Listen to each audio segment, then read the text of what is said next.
It's got a layer of Oreos, a layer of Nutella, and it's absolutely decadent for a cheesecake. So let's get started. So we're going to be using 12 chopped Oreos. We're going to need 16 ounces of cream cheese, which is equal to 1 pound. 1 cup of Nutella, and you can use store-bought Nutella or you can try the homemade Nutella that we just made. You can also use 2 cups of whipping cream. You're going to need 1/3 of a cup of melted butter. We'll be melting that later. 2 teaspoons of lemon juice, 1/2 teaspoon of cinnamon, 1/3 cup of brown sugar, 1/3 cup of white sugar, and 1.5 cups of graham cracker crumbs. We're going to start out making the crust. So in my bowl, I have my graham cracker crumbs, and I'm going to add my cinnamon and my brown sugar. And then just using a spatula or a spoon, just mix those all together until it's nice and smooth. Make sure you get all the clumps of brown sugar out, and you can just press them against the bowl with the back of your spoon or spatula. We have our crumbs and sugar and cinnamon mixed together, so now I'm going to add the melted butter. And then I'm just going to stir that up again until it is all combined. So our butter is added in, and now into a 9-inch round springform pan or a cheesecake pan, we're going to put the crust in there like that. And then using the back of your spoon or your spatula, just tap it down, get a nice even layer, and make sure that you've pressed all the crumbs down right to the edge and through the middle. Now this is going to go into the fridge for probably like half an hour to set. It sets pretty quickly because of the butter that's in there. And the next layer doesn't need to go on top until this layer is set. With the crust in the fridge, we're going to start with the cream cheese in the bowl here, and I have my whisk attachment there.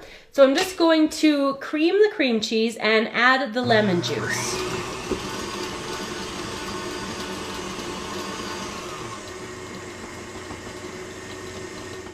Now that the cream cheese and the lemon juice have come together and the cream cheese is nice and fluffy, we're going to add our 2 cups of whipping cream.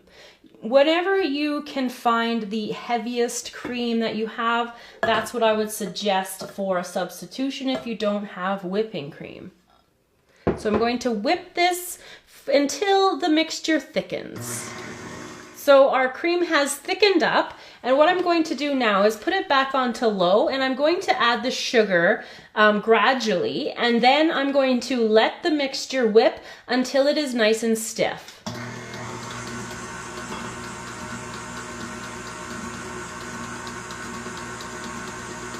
So I finished whipping my cheesecake batter here, and it's nice and thick as you can see.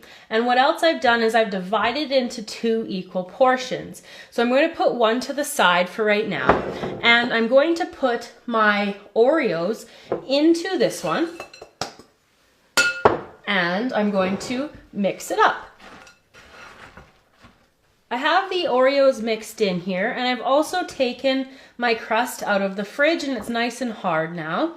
So I'm just going to pour this first addition of the cream cheese batter on top of the crust.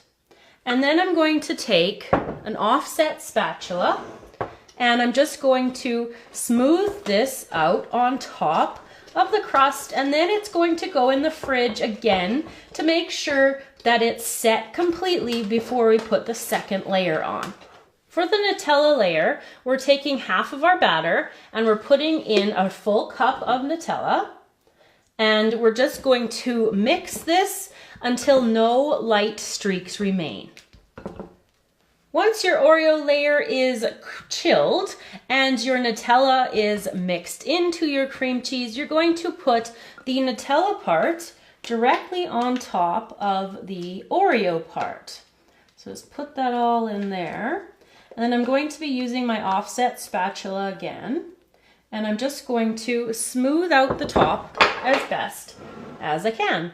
So you're going to want to put this in the fridge until it's totally set. The best would be overnight, but for minimum, probably like 3 to 4 hours. It just solidifies it really nicely. You can bring it out when it's still soft, but I do think it's a little bit better tasting when it's a little bit harder. So I'm gonna do that, and then I will bring it back out and show you the finished cheesecake. So our cheesecake is nice and set, and you can tell that because when you jiggle it, nothing moves, and that means that it's solid. So with the springform pan, all you want to do is just flip the side here, and then it just moves away from the actual pan that you've got left there. And now this part's the only tricky part. I'm just going to lift it up through here and transfer that out. And then what I'm going to do is slice it up so you can see what the inside looks like. And I'll be back to show you that. So there you go, everybody, how to make an Oreo Nutella cheesecake. If you make this, let me know what you think. It definitely ranks up there in one of my favorite cheesecake recipes. So I hope you enjoy it as much as I did. So thanks for watching. Remember to subscribe to the channel, and I will see you all again next time.